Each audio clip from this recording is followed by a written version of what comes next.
Hello YouTube, Ronan Kazi, tape number 2. For some reason, iPad LumaFusion kicked out. So one of the things that's going on today is we're going to talk about scheduling and kernels for 7.2. Did a video that 7.2 is coming. Hey, it's here. Now what do we do? CacheOS lets you, a lot of Linux distributions let you change the scheduler and the kernel. And in CacheOS, it has different variations. Basically, previously, the scheduler would just give everything first come, first serve, and it would fill up for the CPU and just say, hey, you got a file indexing going on here. Oh, you got to move a cursor. Oh, you got the video game over here, and it's refreshing at 1440, etc. And so what we're talking about is the time it takes for these packets, which packets get processed first, which piece of information. So initially I thought, well, the faster the computer, the newer, the less you need a scheduler. I was wrong. It's quite the opposite. The bottleneck used to be, right, with, we have 2 cores and 2 threads that, it's going to be, your CPU is going to be running at 100% all the time because everything's just backed up. Now that's not the problem. The bottleneck now is the cache, right? I can get the instructions, I can process them really fast, but I have information in the cache. And depending on my CPU architecture, that's important or extremely important. And so you probably need this combination, kernel and scheduler, even more than you used to need it.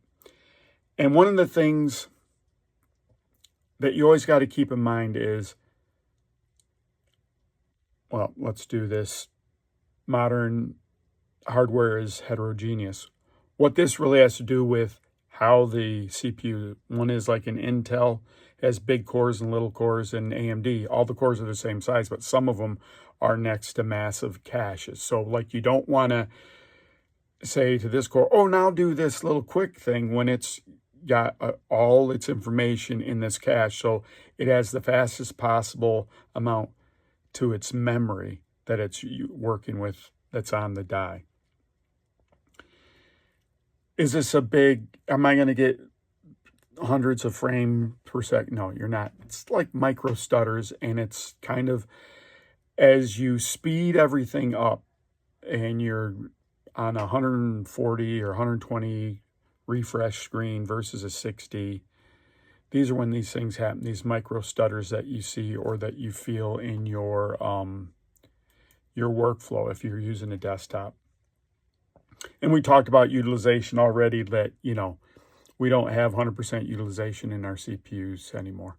Right, the only time I see 100% utilization in my CPU is when I'm running Steam and I'm first running a game and it's reloading the shaders. I will see that quite a bit.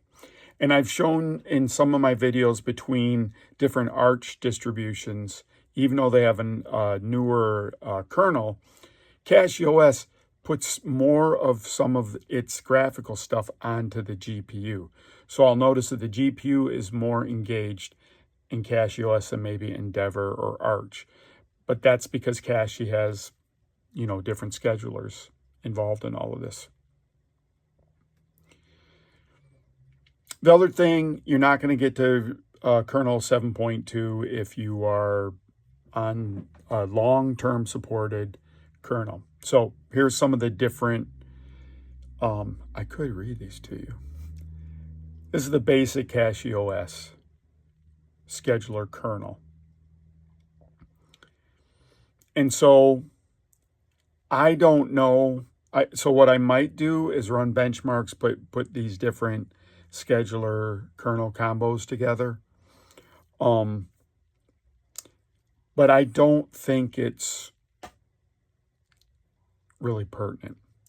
The only time I've really seen a stutter, like persistent stutter, I was in Windows on my Asus Flow X16.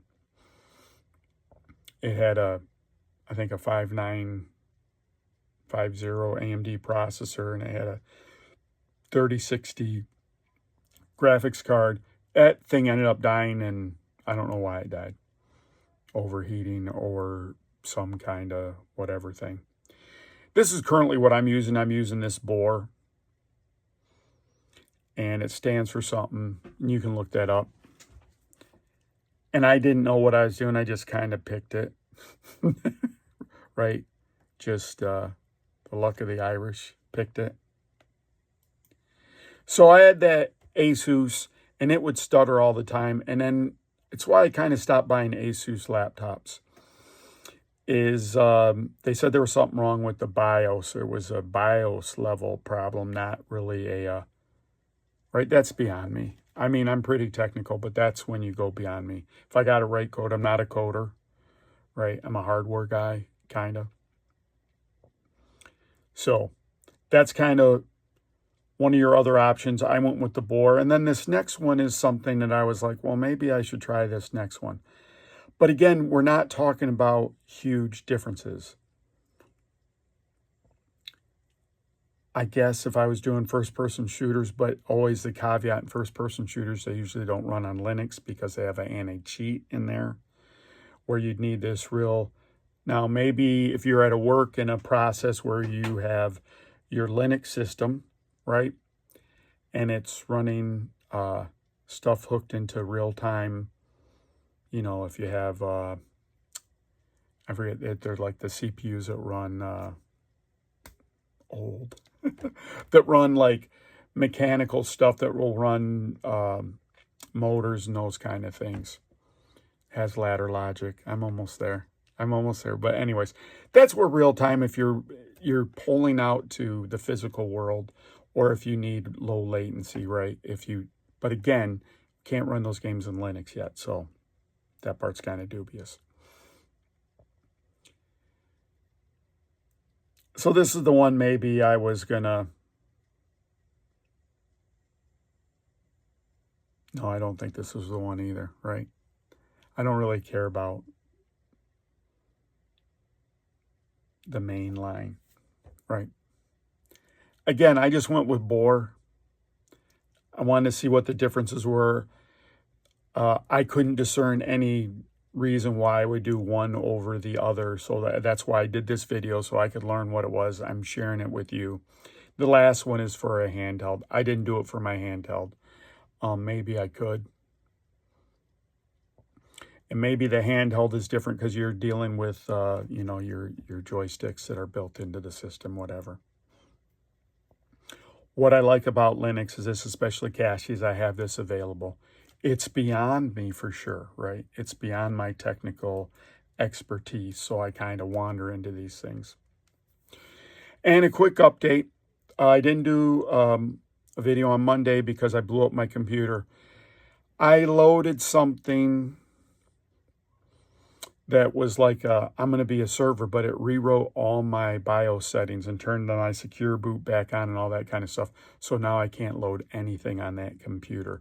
It's a Dell Alienware R13R3.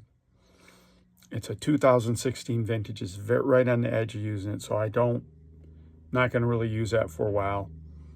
I'll try to go back to it later, but I'm beating my head against the sand. And I was going to load a thing called Cobalt X Linux, and I still might do that on my other rig. It's kind of a newer one, so it's not something that you've seen before, but it's Arch-based and it's gamer-focused, so that would work out. So there you kind of have it. This is how things used to happen. You had everything was equally important, and it was everywhere. So your processor just got flooded with everything, and the scheduler didn't make a difference or prioritize different things. And that's for sure, I don't run like that. When is that good for? If I'm on a work computer, I'm doing spreadsheets, and then I'm going to run a video, and then maybe I'm marketing, I'm going to edit a video for a while. Then I got to go back and do spreadsheets.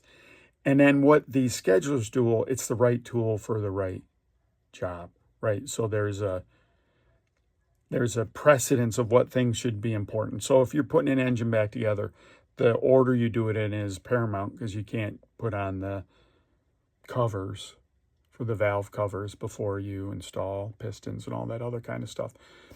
And so if you did it willy-nilly, it'd be much slower. So that's what a scheduler does. So this is Ronan Kazi, 7.2, enough. Bye, YouTube.